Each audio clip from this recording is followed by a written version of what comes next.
좋습니다. 우리 앞뒤 좌우분과 함께 사랑합니다, 축복합니다 인사 나눠볼까요? 네, 사랑합니다, 축복합니다. 오늘 이 시간은 예수의 흔적이라는 제목을 가지고 여러분들에게 말씀을 전하고자 합니다. 오늘 본문 말씀은 사도 바울이 갈라디아 교인들에게 마지막으로 이르는 당부의 말입니다. 이제 마지막으로 그들에게 편지를 마치면서 해주는 말이에요. 그런데 이 말씀을 찬찬히 들여다보니까 이 말씀에 조금 독특한 면이 하나 있습니다. 그게 무엇이냐면 그냥 다름이 아니라 내가 이제 뭐 너희들도 잘 지내고 나도 잘 지내고 이렇게 하자 이런 것으로 끝나는 게 아니라 이런 식으로 이야기를 시작을 합니다. 이후로는 누구든지 나를 괴롭게 하지 말라 라는 말로 이렇게 편지의 마지막을 당부를 합니다. 그럼 여기서 궁금한 것이 사도 바울에게 무슨 일이 있었기에 이 편지 마지막에 이러한 내용을 적은 것일까요? 얼마나 그 괴로움이 컸기에 사도 바울이 이후로는 나를 더 이상 괴롭게 하지 말라 라는 말로써 이 편지를 마무리를 지어가고 있습니다. 자, 당시 사도 바울을 괴롭게 한 것은 무엇이 있을까요? 크게 두 가지가 있다고 합니다. 먼저 첫 번째는 사도 바울의 사도권에 관한 문제예요. 알다시피 사도 바울은 다메섹 언덕에서 부활의 주님을 만났습니다. 그곳에서 주님의 부르심을 받았어요. 그는 그곳에서 완전히 변화됐고 그는 그곳에서 정말 새로운 경험을 하게 됩니다. 그래서 이제는 주를 위해 살 것을 다짐을 하죠. 심지어는 그러한 사도 바울의 눈을 뜨게 한 아냐니아는 주님으로부터 이 사도 바울에 대해서 택한 나의 그릇이라는 말씀까지 듣게 됩니다. 그러니까 사도행전 9장 15절에 주께서 이르시되 가라, 이 사람은 내 이름을 이방인과 임금들과 이스라엘 자손들에게 전하기 위하여 택한 나의 그릇이라. 이런 말들이 공공연하게 주변에도 퍼졌을 텐데도 불구하고 그럼에도 불구하고 사도 바울에 대한 여전히 그 사도권에 대한 의심이 그들에게 있었다라는 거예요. 이 사람이 과연 부름받은 게 맞나? 이 사람이 진짜 사도가 맞나? 라는 의심의 눈초리가 있었다라는 겁니다. 그런데 그 눈초리가 이 갈라디아 교회 안에도 있었다라는 거예요. 왜 그런 눈초리가 있었을까 하니까 먼저 사도 바울은 예수님의 공생의 기간 동안에 예수님과 함께 생활을 하지 않은 자예요. 그러니까 예수님의 12제자는 사도라는 것에 대해서 전혀 의심하지 않았지만 사도 바울은 예수님과 함께 하지 않았기 때문에 그 예수님의 가르침도 모를 것이고 그분과 함께 동고동락하지 않았기 때문에 사도가 아니지 않냐라는 주장이 있었다라는 겁니다. 그뿐만이 아닙니다. 사도 바울은 예수님 만나기 전까지 어떠한 일을 벌였나요? 그는 예수님 믿는 자들을 핍박하는 사람이었어요. 예수님을 믿는 자들, 복음을 전하는 제자들을 핍박하고 잡고 죽이는 사람이었습니다. 그런 과거가 있기 때문에 의심의 눈초리로 사도 바울을 바라봤다라는 거예요. 거기다가 갈라디아 교회는 지금 어떠한 사람들이 들어와 있는 거 하니 유대로부터 올라온 거짓 교사들, 잘못된 가르침을 가르치는 자들이 들어와 있는데 그들에게도 이런 이야기를 들은 거죠. 나도 유대에서 왔는데 사도 바울이 좀 의심스럽다. 그의 사도권이 온전치 못할 거다. 이런 식으로 의심의 눈초리를 받았다라는 겁니다. 그래서 사도 바울은 이로 인해서 굉장히 괴로웠다라는 거예요. 그런데 그럴 때마다 사도 바울은 자신의 사도권을 분명하게 지킵니다. 내가 사도로 부름받은 것이 확실하다는 것을 말씀을 통해서 이렇게 고백을 해요. 그래서 고린도전서 15장 8절에서 10절 말씀을 보니까 맨 나중에 만삭되지 못하여 난 자 같은 내게도 보이셨느니라. 나는 사도 중에 가장 작은 자라. 나는 하나님의 교회를 박해하였으므로 사도라 칭함 받기를 감당하지 못할 자니라. 그러나 내가 나된 것은 하나님의 은혜로 된 것이니 내게 주신 그 은혜가 헛되지 아니하여 내가 모든 사도보다 더 많이 수고하였으나 내가 한 것이 아니요 오직 나와 함께 하신 하나님의 은혜로다. 아멘. 그러니까 그들이 의심하는 그 이유를 충분히 알고 있었던 거예요. 너희들의 그 의심의 눈초리 이해한다. 내가 핍박하던 자였다. 그렇게 부족한 자였다. 그러나 주님이 나를 부르셨다. 이 모든 것이 은혜다라고 이야기를 합니다. 이뿐만이 아닙니다. 갈라디아서 2장 8절 말씀에는요, 베드로에게 역사하사 그를 할례자의 사도로 삼으시니가 또한 내게 역사하사 나를 이방인의 사도로 삼으셨느니라. 이방인에게 복음을 전하기 위한 도구로 내가 사도로 부름을 받았다 라고 자신의 사도권에 대해서 분명하게 이야기를 합니다. 그럼 사도 바울은 왜 이렇게까지 자신의 사도권을 지키려고 했을까요? 많은 사람들에게 인정받고 자신의 어떤 명예를 드러내기 위해서? 그렇지 않습니다. 사도 바울이 사도권을 지킨 이유는 단 한 가지예요. 그것이 무엇이냐면 자신이 전한 복음이 훼손되지 않기 위해서, 오직 예수 그리스도로 말미암아 구원받는다는 그 사실, 그 진리가 훼손되지 않기 위해서. 만약 사도 바울이 가짜 사도다라는 소문이 퍼지고 그것을 믿는 사람이 생기면 그가 이야기한 복음도 거짓 아니냐라는 흐름이 있기 때문에 그는 그것을 철저하게 막은 겁니다. 그러면서 사도 바울은 이 문제에 관해서 더 이상 나를 괴롭게 하지 마라. 나는 하나님이 부르신 사도가 맞다. 나는 주님이 세우신 자다라는 이야기를 지금 하고 있는 겁니다. 다음으로 사도 바울을 괴롭게 한 것이 무엇이 있었냐면 두 번째로는 구원론에 관한 문제였어요. 아까도 말씀드렸다시피 유대로부터 올라온 거짓 선지자들이 이 갈라디아 교회 안에 들어와서 이렇게 이야기를 합니다. 오직 믿음으로 말미암아 구원을 얻는다라는 바울의 말이 맞을지 모르지만 그러나 한 가지 더 추가를 해야 한다. 너희들 율법을 알고 있느냐? 율법의 중요성을 가르칩니다. 그러면서 무엇을 더 강조하냐? 너희가 할례도 받아야 한다. 너희가 정말 구원을 얻기 위해서는 믿음만 가지고는 되지 않는다. 눈에 보이는 어떤 행함이 너희들의 삶 가운데 필요하다라고 가르쳤다라는 겁니다. 율법을 행함으로 구원에 이른다라는 거짓된 가르침을 이 당시에 갈라디아 교회 안에 거짓 선지자들이 전했다라는 겁니다. 그런데 이야기를 들은 갈라디아 성도들이 그럼에도 불구하고 믿음을 지킨 게 아니라 혼동이 왔다라는 거예요. 이거 듣고 보니까 정말 그런데 율법을 지켜야 되는 거 아니야? 할례도 받아야 되는 거 아니야? 우리에게 모든 게 필요한 것 아니야? 라고 생각했다라는 거예요. 그래서 사도 바울은 이 성경의 그 갈라디아서 전반적으로 그렇지 않다. 할례나 무할례나 아무 의미가 없다. 오직 예수 그리스도를 믿음으로 말미암아 너희가 구원을 받는다라는 것을 가르칩니다. 그리고 나서 오늘 이야기를 하는 거예요. 더 이상 이 문제를 가지고 나를 괴롭게 하지 마라. 이 구원론에 관해서 너희가 흔들리지 않았으면 좋겠다라고 이야기를 하는 겁니다. 아무튼 사도 바울은 이후로는 누구든지 나를 괴롭게 하지 말라라고 고백함과 동시에 내가 내 몸에 예수의 흔적을 지니고 있노라라고 고백을 해요. 근데 이 문장 사이에는 원어로 보면 왜냐하면이라는 단어가 있거든요. 그러니까 이 말을 쉽게 말하면 괴롭게 하지 말아야 할 이유, 그 이유에 대해서 예수의 흔적을 내가 지니고 있다. 더 이상 괴롭게 하지 마라. 내 안에 예수의 흔적이 있으므로 내가 사도부로 부르심 받은 게 맞고 예수 그리스도를 믿음으로 말미암아 구원받는 게 맞다. 예수의 흔적이 내 안에 있다라고 이야기를 합니다. 이 예수의 흔적이 무엇일까요? 이 예수의 흔적이 가리키는 게 과연 무엇일까요? 자, 당시 유대인들에게는 이 예수의 흔적이라는 말은 굉장히 도전적인 언어였습니다. 왜냐하면 유대인들은 선민 의식을 갖고 있어서 하나님께 택함 받은 자들로서 우리 유대 민족들만 구원을 받는다. 그 구원의 흔적으로 무엇을 주셨냐? 할례를 주셨다고 생각을 했다라는 겁니다. 할례를 받아야 된다. 그러나 사도 바울은 예수 그리스도 안에는 할례나 무할례나 아무 의미가 없다는 것을 역설하면서 나에게는 예수의 흔적이 있다라고 고백을 합니다. 자, 그럼 예수의 흔적을 지니고 있다라는 이 말의 의미는 무엇일까요? 왜 이 말을 갈라디아 교인들에게 한 걸까요? 이 말에 담겨진 의미 세 가지를 여러분들에게 전하고자 합니다. 먼저 첫 번째, 예수의 흔적을 지니고 있다라는 말은 자신은 예수님의 소유요 그의 종으로 살겠다라는 것을 의미합니다. 믿으십니까? 내 안에 예수의 흔적이 있다라는 건 내 소유는 내가 아니라 주님이고 나는 그분의 종으로 살겠다라는 것을 의미한다는 거예요.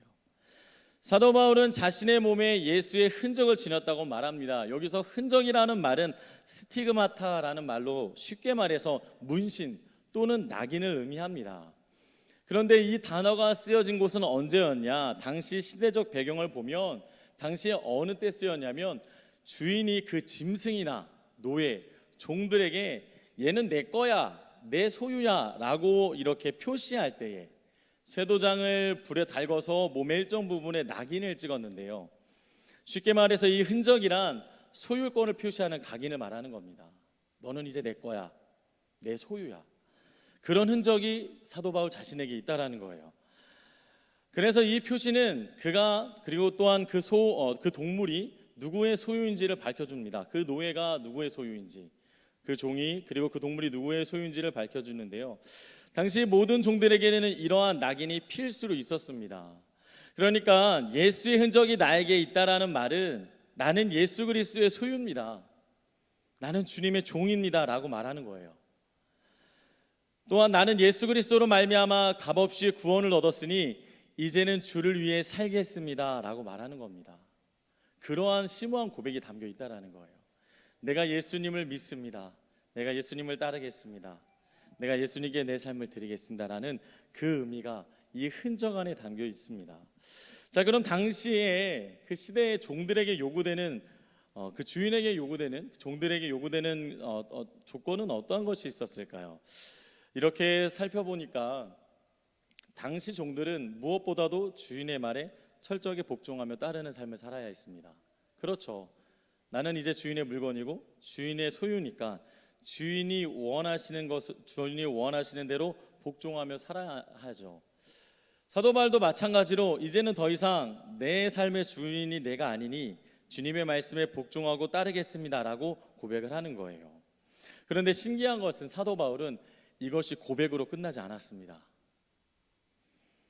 예수님이 나의 삶의 주인이시고 나는 그분의 소유고 종이라는 고백으로 끝나지 않았고 정말 주를 위해서 살았습니다. 믿으십니까? 그래서 때로는 복음을 전하다가 그는 수많은 고통과 고난을 당했습니다. 그래서 고린도후서 11장 24절에서 27절까지의 말씀을 보면 유대인들에게 40에서 하나 감한 매를 5번 맞았으며 3번 태장으로 맞고 1번 돌로 맞고 3번 파선하고 일주야를 깊은 바다에서 지냈으며 여러 번 여행하면서 강의 위험과 강도의 위험과 동족의 위험과 이방인의 위험과 신의 위험과 광야의 위험과 바다의 위험과 거짓 형제 중의 위험을 당하고 또 수고하며 애쓰고 여러 번 자지 못하고 줄이며 목마르고 여러 번 굶고 춥고 헐벗었노라. 아멘. 그는 자신을 예수님의 종이라 여겼고 그분의 뜻하심을 이루며 살아갔다라는 거예요. 납득되지 않는 상황에도 생각하지 못하는 고난이 찾아와도 그는 그 사실을 놓지 않았다라는 겁니다. 철저하게 주님의 뜻을 이루며 살아갔다라는 거예요. 사랑하는 성도 여러분, 여기서 여러분들에게 도전을 주는 줄 믿습니다. 여러분은 현재 누구를 위해 살고 있습니까? 여러분의 고백은 어떠합니까? 또한 여러분의 그 고백에 따른 행함은 어떠합니까? 나도 모르는 사이에 나를 위해 주님이 필요한 삶을 살고 있는 것은 아닌가? 내 삶에 윤택하기 위해서 주님의 도우심이 때로는 필요하고 주님이 도움이 필요 없을 때는 생각하지 않고 이러한 삶을 살고 있는 것은 아닌가? 우리 삶을 되돌아봐야 될 줄 믿습니다.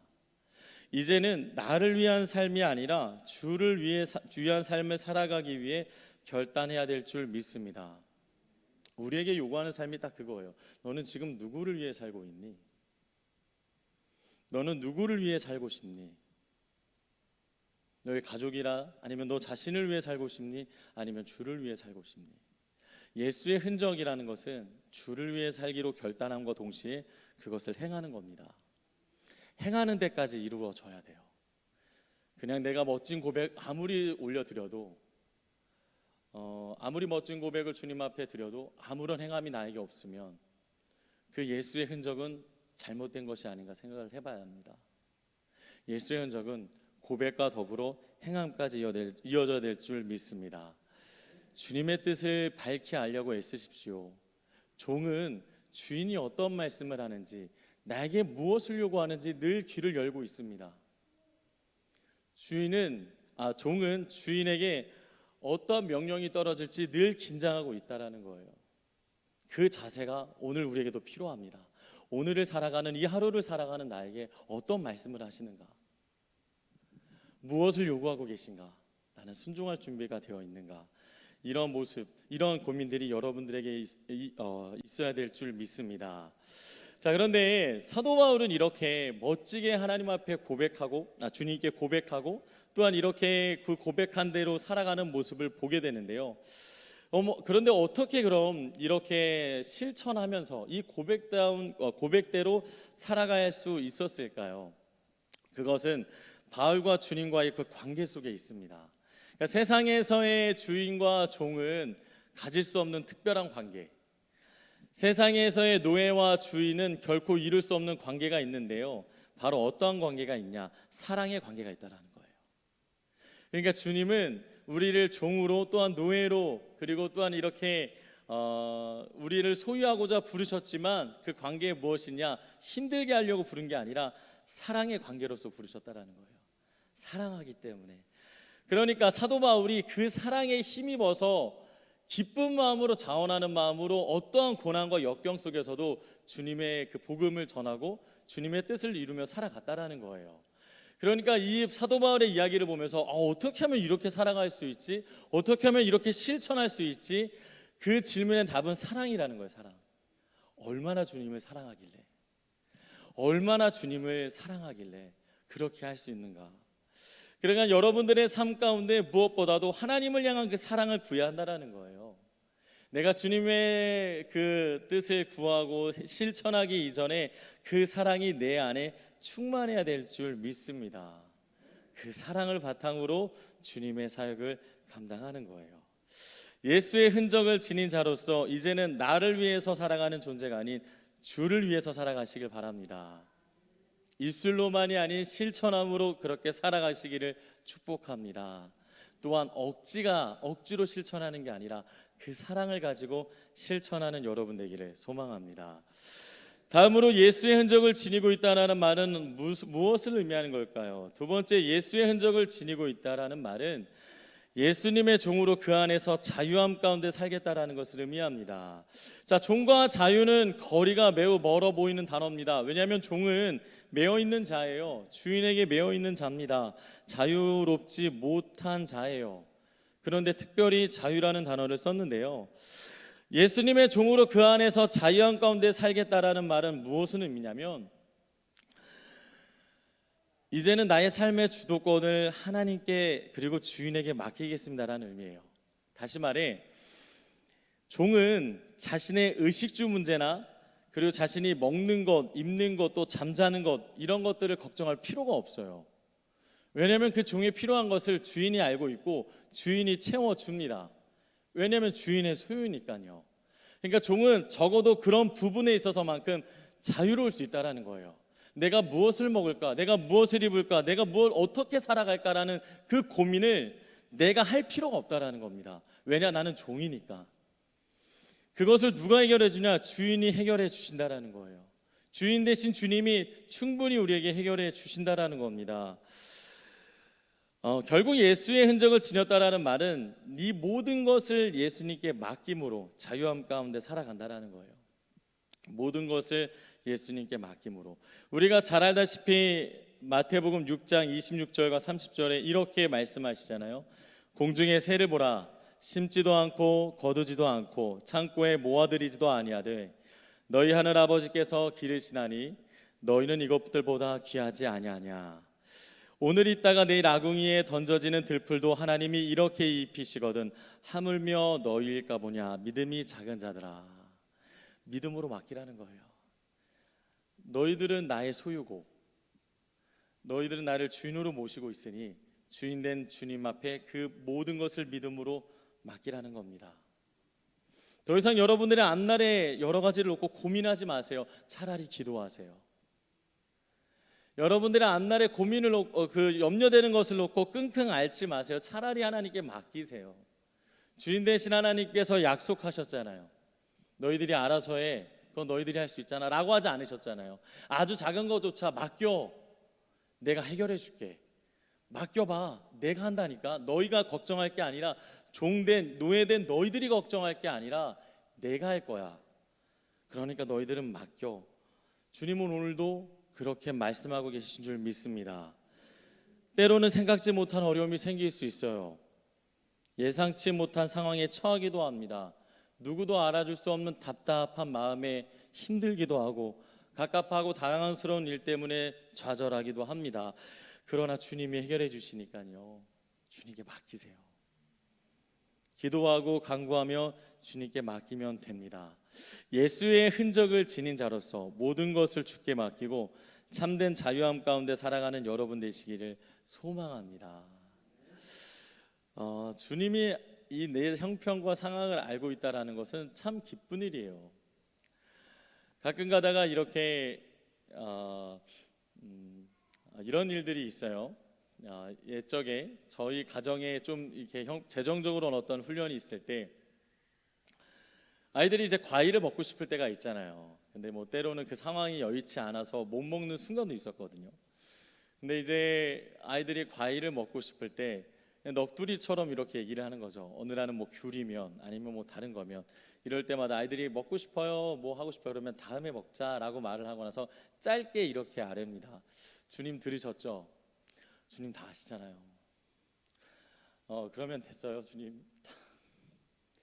라고 딱 말씀을 드리면 주님이 정말 이렇게 채워주시더라고요. 굉장히 작은 소리인데 그냥 넋두리처럼 딱 주님 아시잖아요. 딱 내뱉는 그 소리인데 주님이 정말 다 아시더라고요. 진짜로 다 아셔서 그런 생각지 못한 어떠한 손길로서 채우시는 은혜를 허락해 주시더라고요. 그런데 그런 은혜가 저에게만 있는 게 아니라 여러분 모두에게 있는 줄 압니다. 여러분 모두에게도 주님이 그렇게 베풀어 주실 줄 믿습니다. 더 이상 염려하지 마세요. 우린 주님의 것이잖아요. 우리의 형편과 상황은 주님이 너무 잘 알고 계시잖아요. 주님께 맡길 수 있는 여러분 되기를 주님의 이름으로 축복합니다. 마지막으로 예수의 흔적을 지니고 있다라는 말은 무엇을 의미합니까? 세 번째, 예수의 흔적을 지니고 있다라는 말은 예수님만 증거하며 살겠다라는 것을 의미해요. 예수님만 증거하며 살겠습니다. 아까 말했듯이 이 흔적이라는 것은 문신과 같고 누가 그의 주인인지 나타내는 어떤 낙인이라고 했습니다.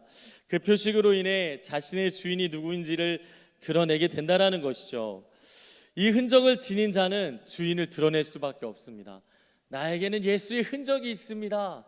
그 흔적을 드러낼 수밖에 없다라는 거예요. 그리고 여기서 예수의 흔적을 지닌다라고 할 때 이 지낸다라는 말의 원어를 보면 전달자의 의미도 있어요. 그러니까 이는 이것을 지님으로써 나의 삶의 주인이 누구신지, 나의 삶을 주관하는 자가 누구인지를, 어떤 분이신지를 드러낸다라는 겁니다. 예수의 흔적을 지니는 사도 바울은 갈라디아서 6장 14절에 이렇게 말씀하고 있습니다. 그러나 내게는 우리 주 예수 그리스도의 십자가 외에는 결코 자랑할 것이 없으니. 아멘. 주님밖에 자랑할 게 없대요. 어떤 사람들은 자신의 힘을 자랑합니다. 또 어떤 사람들은 자기의 돈을 자랑합니다. 어떤 사람은 명예를 자랑하고 경력과 이력 등등 그 밖에 다양한 것들을 자랑합니다. 사랑하는 성도 여러분, 여러분들의 삶의 자랑거리는 무엇입니까? 여러분들의 가족입니까? 자녀입니까? 직장입니까? 무엇입니까? 단언컨대 여러분들의 삶의 자랑거리는 오직 예수 그리스도가 되어야 될 줄 믿습니다. 그 십자가의 은혜를 자랑하십시오. 나를 구원하시고 나를 살리시고 나의 삶을 책임지시고 나의 삶을 인도하시고 구원의 길로 이끄시는 예수님만 자랑하시기를 원합니다. 자랑하세요. 주변 사람들에게 예수님 믿으면 얼마나 좋은지, 얼마나 감사한지, 얼마나 기쁨이 넘치는지 자랑하시는 여러분 되기를 소망합니다. 말씀을 마치고자 합니다. 예수의 흔적을 지닌 여러분들 기억하십시오. 여러분들은 주님의 소유입니다. 그분의 종임을 기억하시고 이제는 그분의 뜻을 이루며 살아가시기를 소망합니다. 또한 그분의 소유 종으로서 이제는 염려와 근심을 다 내어 맡기시기를 바랍니다. 자유하시길 바래요. 고민하지 말고 주님이 아시잖아요. 그럼 됐습니다.